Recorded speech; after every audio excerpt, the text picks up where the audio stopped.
Okay, we're on. Okay, this is going through the open chords from last week's lesson, where we're doing an open chord of A, and an open chord of D, and an open chord of E. Now, the A chord, which is our key chord, is played at the second fret, so that's one fret, that's 2 frets, and you play the second string at the second fret, the third string at the second fret, and the fourth string at the second fret. The other strings you don't touch, so they're open, which is why they're called open chords. Now, you put your ring finger on this second string first, then your middle finger on the third string, and your index finger on the fourth string. And what you want to make sure you try and do is make sure that all of these, I'll turn that around a bit so you can see that a little bit easier. Okay, see that? Cool.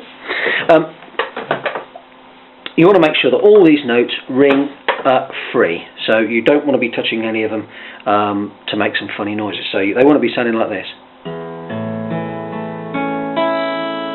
or not like that, because my palm is muting that string a bit, so it's good.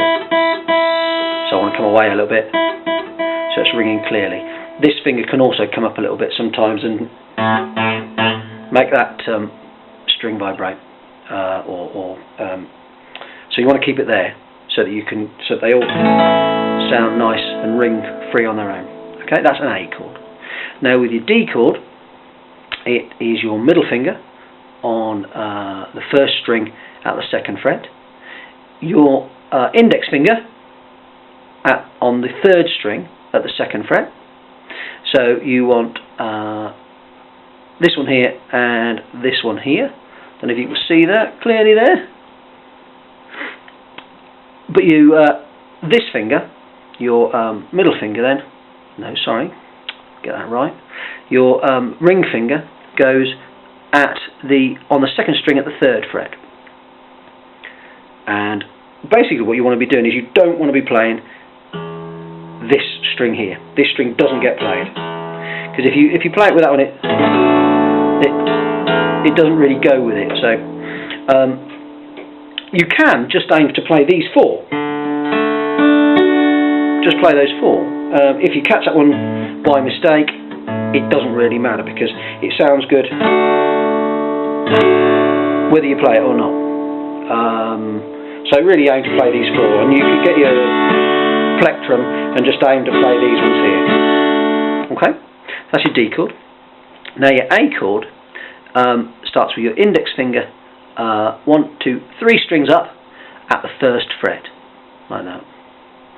And then the next thing you want to be doing is fretting these 2 at the second fret. So your fourth and your fifth string at the second fret, along with that one there. Okay. Now it doesn't matter which way round you play these. You can play them around like that, or the other way round. Whatever you feel more comfortable doing. And what you'll find is it's probably good to practice it both ways, because you might find, depending on where you're going next from this chord, will depend on where you want your fingers. And so feel free to do what you like with that. Okay. So it's this one here and those 2 there. And again, you play all 6 strings. Okay. Now, moving between them is the difficult bit.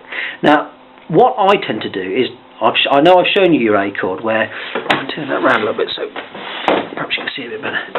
Where you play your A chord and all 3 fingers are lining up across there like that.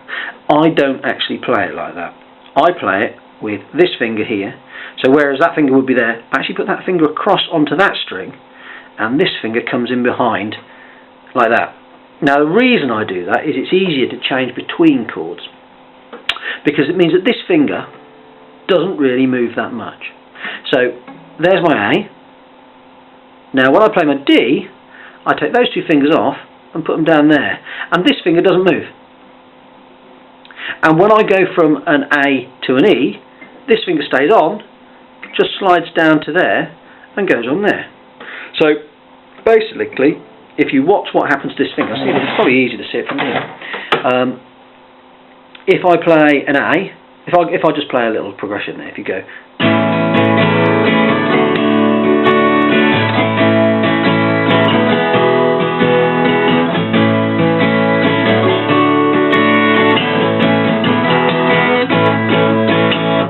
you can see that that finger doesn't really do that much, but what it does, it gives me some idea of where the other fingers are supposed to be going. So it's quite useful, just a useful little tip.